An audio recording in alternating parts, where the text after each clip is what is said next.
let me explain you how I failed in meditation for 10 years and hopefully help you save you a lot of time and understand why your meditation may not be working as well as you think, as much as you try to do everything by the letter and try to go to the most reliable teachers and follow their advice and study profoundly and seriously, like with an honest intent, and yet still it's not fully working.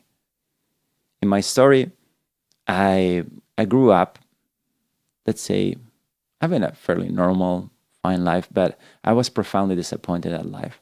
As a child growing up, I was seriously disappointed with adults' life.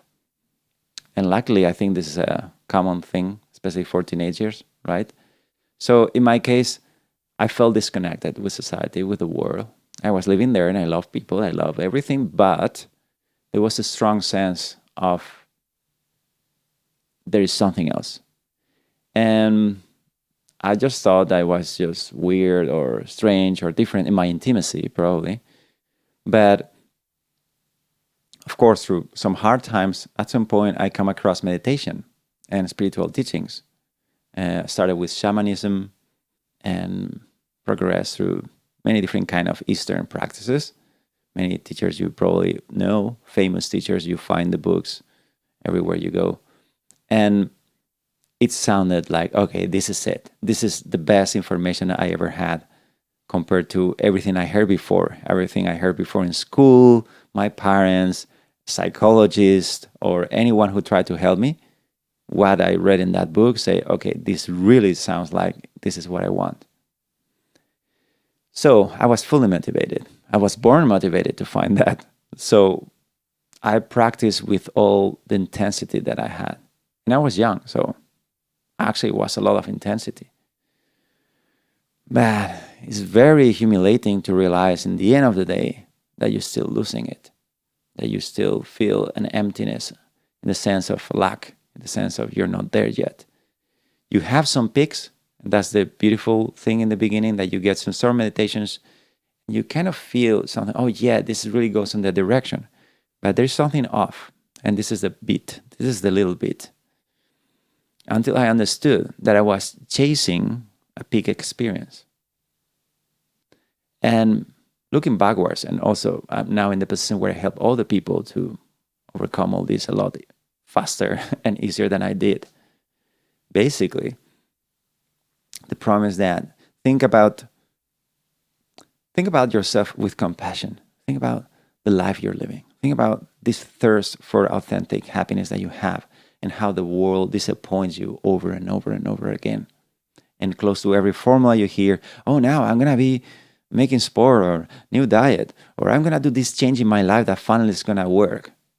Just to find out after a lot of effort or maybe even disappointing yourself, not making it, that it's just not enough to be fully happy. After a while, things just go back to not so nice. Still feeling this kind of, maybe things are kind of fine, but you find that kind of emptiness. Well, when you come from that, it's like you come from the desert, and this first of spirituality, this first meditations are like a glass of water. You just jump into it. You jump into it so desperately that you throw the water, you spill the water through the floor. That's kind of an analogy of what happens. So I was going on these meditations and these retreats, basically trying everything as hardcore as I could. And I was pretty hardcore from fasting, from doing kind of, I would say, even a bit extreme things that I don't do anymore at all.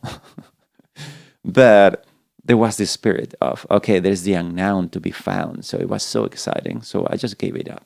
And still, I wasn't finding it. And not because I wasn't honest in my search, and not because I wasn't finding reliable sources, but something was off. And that off was that I came from a situation where I felt lack, I felt desperation, I felt that I didn't have it, that there was something wrong with me, that I had to fix myself, that there was something about me that was just, I don't know, not so good to live a special life. There was this belief in scarcity.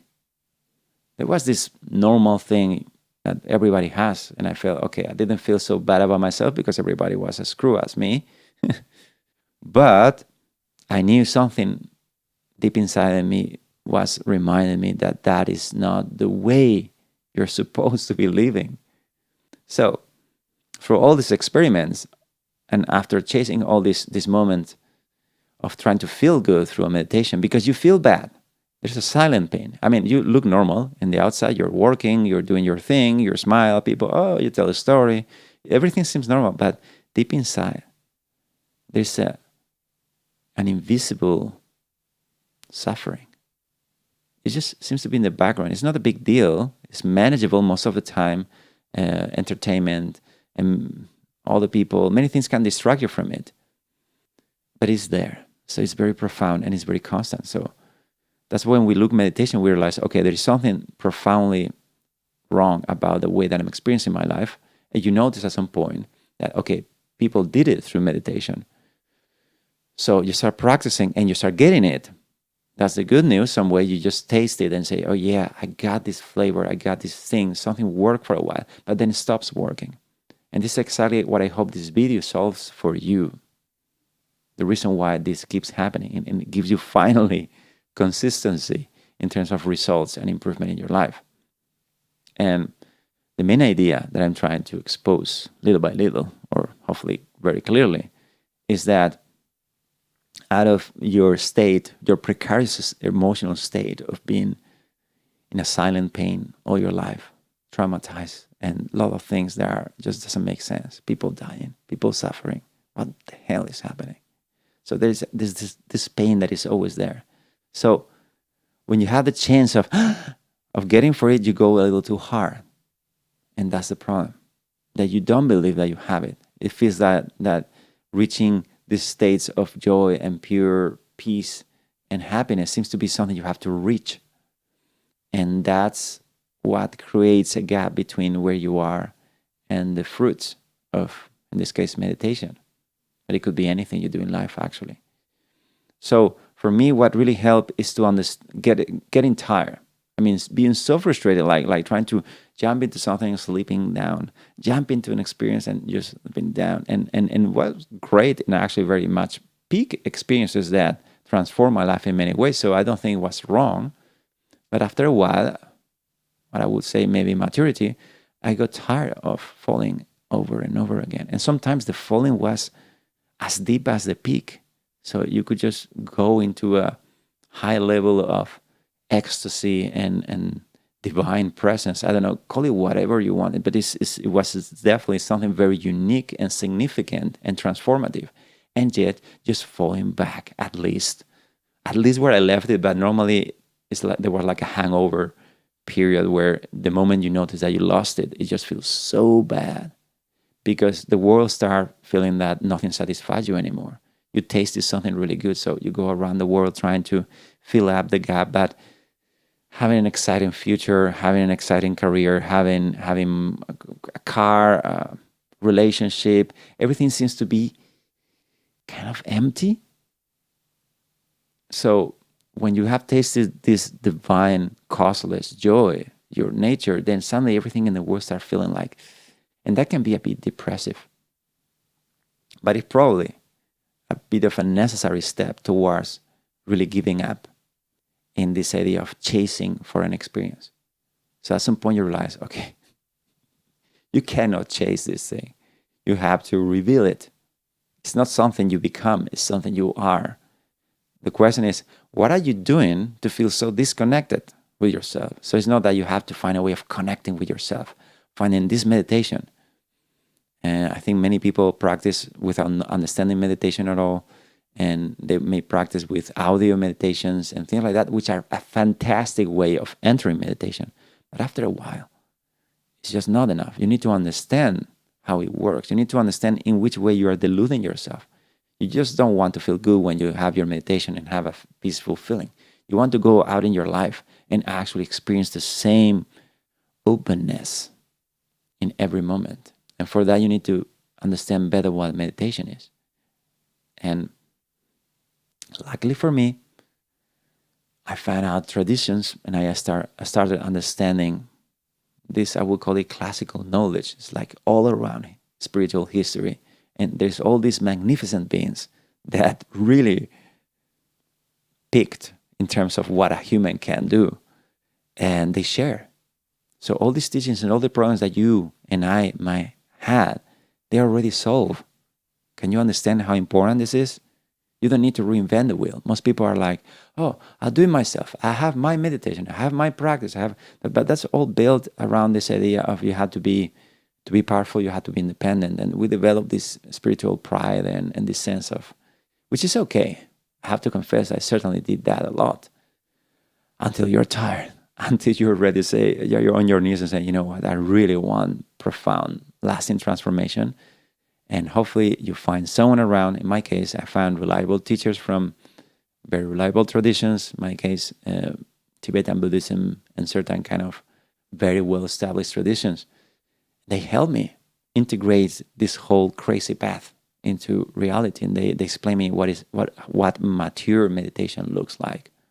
So I'm here to offer you the solution to hopefully make it shorter, the time you get to realize this, what I'm saying. And I think no one should aim for less than that. You should aim for living in a state of peace, tranquility, and enjoyment all the time. If you're aiming for less, then why? Why should you suffer? Why should you have moments in your life where, oh yeah, this is the way life is, you just suffer from time to time? No, that is just, I don't know how to call it, but that is like giving up on yourself, something like that. There's something profoundly wrong about that. So hopefully through this video, through the teachings that you have been exposed, you realize, yeah, I want the big deal. You know, enlightenment is possible for you. You can be free.